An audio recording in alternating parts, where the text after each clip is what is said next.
John Branningham. I teach creative writing at Mount San Antonio College. Some of my former students asked me to give them prompts because they're out of school now, and it's difficult to keep up with creative writing when you're out of school like that.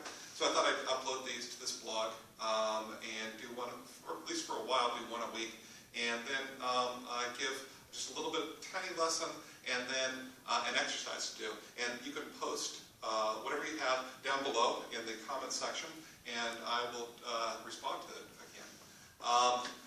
Okay, today I want to talk about concepts of setting. Setting is obviously an important thing. It's that thing, you know what it is. It's what the characters perceive around them, what they hear, what they smell, all of those things. And of course you have to have it to put your character someplace. People miss one of the important factors of setting, though, is that our character's awareness of setting helps us to understand how the character has grown, right? Where the character is to begin with and how he or she has changed by the end. And so what I've done is I've set up, to help convey this idea, I've set up the first few sentences of the story and the last two sentences of the story. I haven't read this, I've never written this story, it's just, this is all I've written. Maybe I'll write this, I don't know, we'll see. And it's set in a meat counter of a supermarket, and we have two characters. Amy. Amy's our point of view character, and she's here to serve divorce papers to her husband, who's a butcher, Charles, and he's our antagonist, right? And so Amy's got a lot of emotions when she's walking in.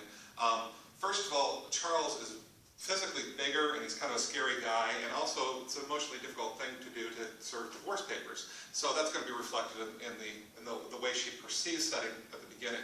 So this is a potential story called The Butcher's Wife. The meat assaulted Amy's nose, just as it always did when she visited Charles at the meat counter. All those animal corpses and him, the way he looked at her with that cleaver in his hand. Today, a long bloody stain ran down the middle of his apron, as though he'd murdered a poor cow only moments before. I guess she's a vegetarian, I don't know.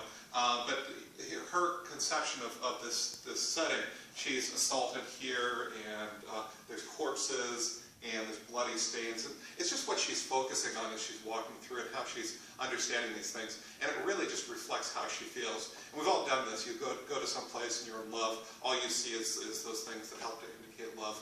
Or if you go someplace and you're frightened, everything is a spear, So she's just seeing death. Okay, this is at the end of the story. The way I conceived of the story is that she's been successful. She's found whatever she needs to do to deliver these papers, and she's happy at the end. She's feeling victorious in some ways. It's not a happy story, but her perception of everything has changed because she's gotten what she needed to do, and she found strength within herself. And so here's the last two sentences of the story, how she's leaving this place and how she perceives it. Amy took 2 steps back, leaving Charles by himself alone, his bloated, weepy face looking like one of his rump roasts. In a moment, she'd be back out in the sunshine while he'd spend the rest of his unnatural life in the fluorescent smell of decay. Now, when she sees her ex-husband, or soon-to-be ex-husband, he's pathetic. As before, he was scary. He was surrounded by the corpses that he killed, and now he's got this weird, disgusting head, and it's the smell of decay. It's not really a smell of fear. It's a smell of disgust. And of course, what she's looking forward to is sunshine. And you can see your readers aren't going to sit down and say, "Oh, I understand what's happened.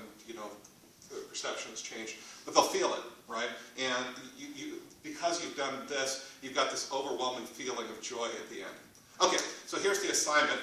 Just as I did, you're going to write the first 2, maybe 5 sentences of the story, just to set this setting. Have her coming in, or whoever your character is, have that character come in, and at the end, have the character leave. If you want to write the middle part, that's okay too, right? But for just what you're going to post down below is that first beginning and end of your story. All right, I hope you all have fun with it.